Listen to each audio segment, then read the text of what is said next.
জুলাই বিপ্লবের মাধ্যমে আমরা রাজনৈতিকভাবে আজাদি পেলেও আমরা এখন পর্যন্ত কালচারালি আজাদি পাইনি।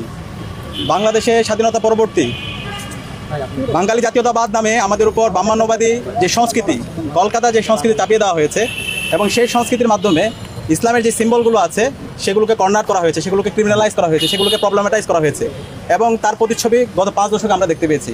আপনারা জানেন ঢাকা বিশ্ববিদ্যালয়ে 2023 সালে এই বটতলায় শিক্ষার্থীরা তারা একটা কোরআন তেলাওয়াতের আসর করেছিল। কোরআন তেলাওয়াতের আসর করার পরবর্তীতে বিশ্ববিদ্যালয় প্রশাসন শিক্ষার্থীদেরকে সকল দিয়েছিল এবং পরবর্তীতে শিক্ষার্থীদেরকে বিভিন্নভাবে হ্যারাসমেন্ট করা হয়েছিল, সেটা আপনারা জানেন। তো আমরা শিক্ষার্থীদের ম্যান্ডেট পেয়ে বিজয় আসার পর আমরা আশ্বস্ত করতে চাই, বাংলাদেশে এইভাবে যে ক্রিমিনালাইজ করার রাজনীতি, কর্নার করার রাজনীতি, ইসলামের সিম্বলগুলোকে যে আদারিং করার রাজনীতি, সেটা আর চলবে না। কালচারাল ফেসিজম চলবে না। আমাদের শহীদরা জীবন দিয়েছিল কালচারালি আমাদের যেই স্বাতন্ত্র্যবোধ আছে, আমাদের যে ঐতিহ্য আছে সেটাকে ফুটিয়ে তোলার জন্য। তো আজকে যে আমি বললাম কালচারালি আমরা আজাদি পাইনি, সেটার মূল কারণ হচ্ছে কালচারাল ফেসিজম। এই যে মুজিববাদের কালো ছোঁয়া এখন আমাদের সমাজে থেকে গেছে। এখন আমাদের বিশ্ববিদ্যালয়ে বিভিন্ন জায়গায় সেই কালচারাল ফেসিস্টরা বিভিন্ন ধরনের ষড়যন্ত্র এবং চক্রান্ত করছে।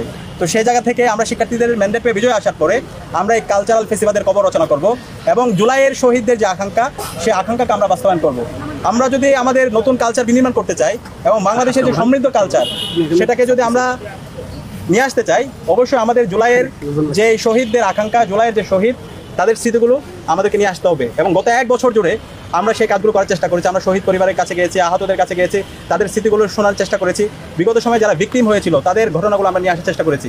আমরা এমন একটি কালচার এখানে এস্টাবলিশ করতে চাই যেখানে মুসলমান যারা আছে তাদের কালচার সে নির্বিঘ্নে সে করতে পারবে, উৎসব পালন করতে পারবে।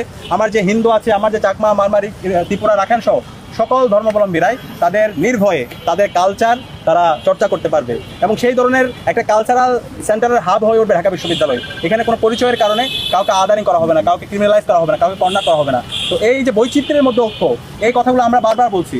একটা হচ্ছে inclusive university, unity in diversity, সেটা ইনশিওর করাই হচ্ছে আমাদের উদ্দেশ্য এবং সেই উদ্দেশ্যে আমাদের জোটের নাম দিয়েছি ঐক্যবদ্ধ শিক্ষার্থী জোট। তো ইনশাআল্লাহ আমরা যখন শিক্ষার্থীদের ম্যান্ডেট পেয়ে জয়ী হয়ে আসবো, একটা মাল্টি কালচারাল ইনস্টিটিউশন হবে আমাদের ঢাকা বিশ্ববিদ্যালয়। একই সাথে আমরা বারবার উদ্বিগ্নতা প্রকাশ করছি বিশ্ববিদ্যালয়ে আমাদের নির্বাচন কমিশনের সামগ্রিক তাদের অ্যাক্টিভিটি এবং তাদের পক্ষপাতিত্বমূলক আচরণ দেখে। আমরা দেখতে পেয়েছি আচরণবিধিতে সুস্পষ্টভাবে বলা আছে রাত 11টার পরে কোনো ধরনের প্রচারণা করা যাবে না, কিন্তু খুবই দুর্ভাগ্যের বিষয় বিভিন্ন প্রার্থীরা তারা রাত 12:30টায় প্রচারণা করছে এবং সেগুলো মিডিয়া আসতেছে এবং নির্বাচন কমিশনের কাছে যাওয়ার পরেও সেগুলোর কোনো ধরনের ব্যবস্থা গ্রহণ করা হচ্ছে না। আমরা সবাইকে অনুরোধ করবো নির্বাচনী যে আচরণবিধি দেওয়া আছে সে অনুযায়ী সবাই যেন আমরা দায়িত্বশীল আচরণ করি।